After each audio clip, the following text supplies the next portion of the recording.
بسم اللہ الرحمن الرحیم۔ میں ہوں اے ایس انصاری۔ سوال کیا گیا ہے کہ سابقہ لونڈیوں کے بارے میں ان کا لیگل اسٹیٹس کیا ہے۔ جواب: نکحا ینکحو نکحن، اس کے معنی ہے مل جانا، گتھم گتھا ہو جانا، انکحا گتھم گتھا کر دینا، اسی سے نکاح ہے۔ مختلف معاشروں میں یہ رسم مختلف طریقوں سے رائج ہوتی ہے، اور جس کو معاشرہ متفق طور پر تسلیم کر لے وہی اس معاشرے میں لیگل قانون بن جاتا ہے، وہی لیگل قانون کہلاتا ہے۔ لیگل کو ہی معروف کہا جاتا ہے، لیگل کو ہی معروف کہا جاتا ہے۔ عرب معاشرے میں یہ بندھن دو طرح سے رائج تھا۔ آزاد عورت اور مرد کے بندھن کو نکاح کہا جاتا تھا، اس میں عورت کے حقوق زیادہ تھے، اور زر خرید عورت کے بندھن کو العقد کہا جاتا تھا، اس عورت کے حقوق کم تھے اور یہ کمتر اور بکاؤ مال مانی جاتی تھی۔ یہ پیسے لے کر ایک دوسرے کے ہاتھ بیچ بھی دیا کرتے تھے۔ یہ ان کے ہاں لیگل سسٹم تھا، لیگل سسٹم۔ اس میں کتنی بھی خرابیاں صحیح، لیکن تھا لیگل۔ اس لیے قرآن نے ان دونوں بندھنوں کو جو سابقہ دور میں بن گئے تھے انہیں لیگل تسلیم کرتے ہوئے انہیں بلیم لیس قرار دیا کہ اس پر کوئی بلیم نہیں آئے گا۔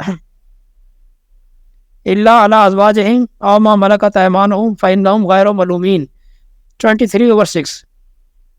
یعنی انٹرکورس جائز نہیں سوائے ان عورتوں کے جو بیویاں ہوں یا لونڈیاں ہوں، ان کے معاملے میں کسی پر کوئی ملامت نہیں، یہ بلیم لیس ہے۔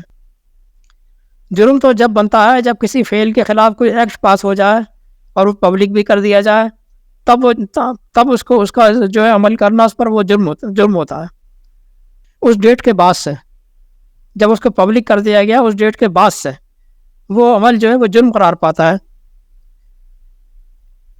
اب قرآن نے سلیوری کو حرام قرار دے دیا تھا، حرام قرار دے دی۔ اس کے بعد سے اگر کوئی یہ اس طرح کا کوئی عقد کرتا تو مجرم تھا۔ سابقہ دور کا تو اس سے بھی بڑا فعل، جو کہ اپنی سوتیلی ماں جو کہ متعلقہ یا بیوہ ہو جاتی تھی اس سے نکاح کر لیا کرتے تھے، اور وہ موجود تھیں، معاشرہ بھرا ہوا تھا، ان سے بھی موجود تھیں لوگوں کے ہاں، تو اس نکاح کو تو قرآن نے کالعدم قرار نہیں دیا۔ یہ تو اتنی بڑی بات تھی، اس کو ریسنٹ کالعدم قرار نہیں دیا قرآن نے۔ یہ تو اس کے مقابلے میں شیء کچھ نہیں ہے، جو ہو چکا وہ ہو چکا، یہی دستور رہا ہے، یہی دستور ہے ہر قانون کے اندر۔ الا ما قد سلف 4/22، جو ہو چکا وہ اس میں شامل نہیں، جو ہو چکا وہ اس کی رینج سے باہر ہے۔ کسی فعل کے خلاف قانون پاس ہونے کے بعد وہ فعل جرم کہلاتا ہے۔ عرب معاشرہ اس بندھن سے پٹا پڑا تھا، بھرا پڑا تھا۔ ان کے اس بندھن کو توڑوا دینے کا مطلب تھا کہ پورا معاشرہ تلپٹ کرا دینا، افراتفری مچا دینا۔ کسی سابقہ لیگل کام کو بغیر تدریجی مراحل سے گزارے یکدم ختم کر دینا، یہ ویسے بھی حکمت کے خلاف کہلاتا ہے۔ تبدیلی لانے کے لیے پہلے ماحول بنایا جاتا ہے، گراؤنڈ بنایا جاتا ہے، پھر اس کو لاگو کیا جاتا ہے۔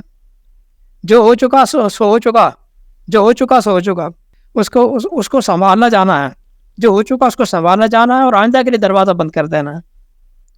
جو ہو چکا اس کو ختم نہیں کرنا ہے، وہ تو ہو گیا، اس کو سنبھالا جائے گا، مینیج کیا جائے گا، آئندہ کے لیے دروازہ بند۔ اس میں کون سی ایسی بات ہے جو سمجھ میں نہیں آ رہی ہے؟ اس کے علاوہ بھی اس موضوع پر میرے پاس بہت سے دلائل موجود ہیں، لیکن سمجھنے کے لیے اتنا بھی کافی ہے، ضروری نہیں کہ بہت طویل مضمون بنایا جائے۔ والسلام۔